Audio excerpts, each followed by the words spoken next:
agora sobre as placas de rede. Quando nós falamos sobre uma placa de rede em um computador, nada mais é do que um equipamento, um dispositivo, que também pode ser chamado de adaptador de rede ou ainda de interface de rede.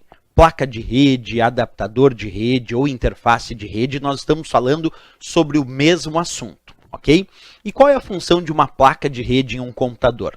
A principal função de uma placa de rede é permitir a entrada e ou saída de dados do teu computador em relação à rede que ele faz parte.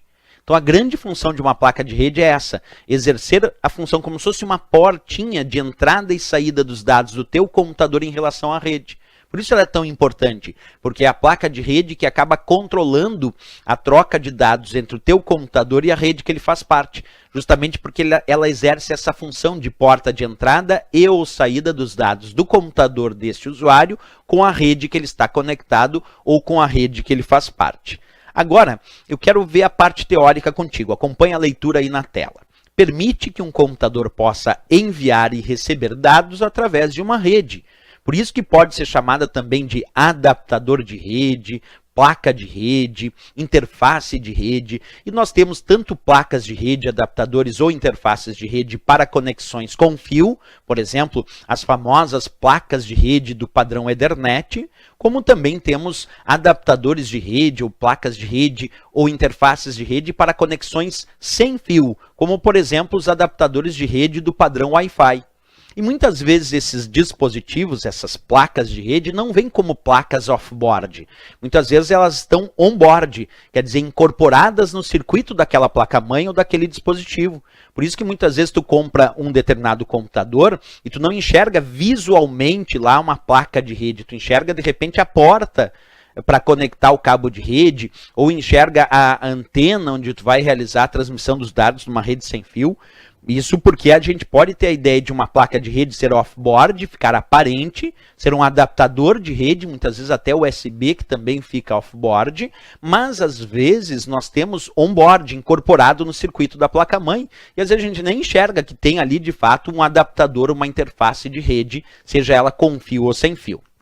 Aqui eu te mostro uma imagem de uma típica placa de rede do padrão Fast Ethernet. O padrão Fast Ethernet, ali está dizendo assim, ó, placa de rede 10/100. O padrão Fast Ethernet é um padrão Ethernet que chega até 100 megabits por segundo. Por isso que quando a gente enxerga uma placa de rede numa caixinha como essa que tu está enxergando na imagem dizendo 10/100, é uma placa de rede Fast Ethernet. Porque Ethernet padrão é 10 megabits por segundo. 10/100 é de 10 até 100 megabits por segundo. Isso indica um padrão de placas de rede chamado Fast Ethernet.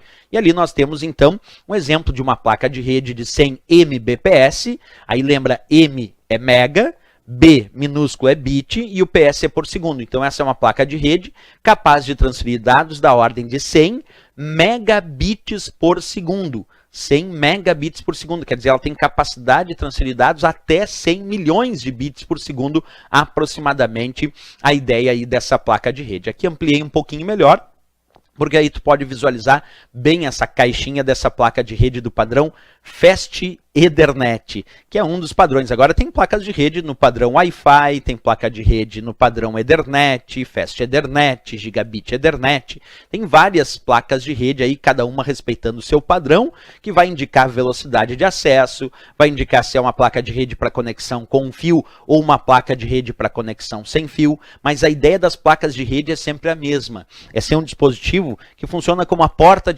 controlando a entrada e ou saída de dados do teu computador em relação à rede. Isso, sem dúvida nenhuma, é a função básica das placas de rede.